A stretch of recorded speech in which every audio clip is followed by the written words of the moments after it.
இப்பவே திருச்சு மச்சம் ஒன்ன பார்த்து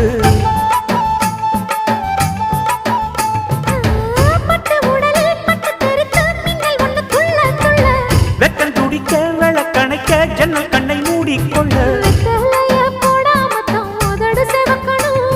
10 நாள் கழிச்சு தாண்டி கதவை திறக்கணும்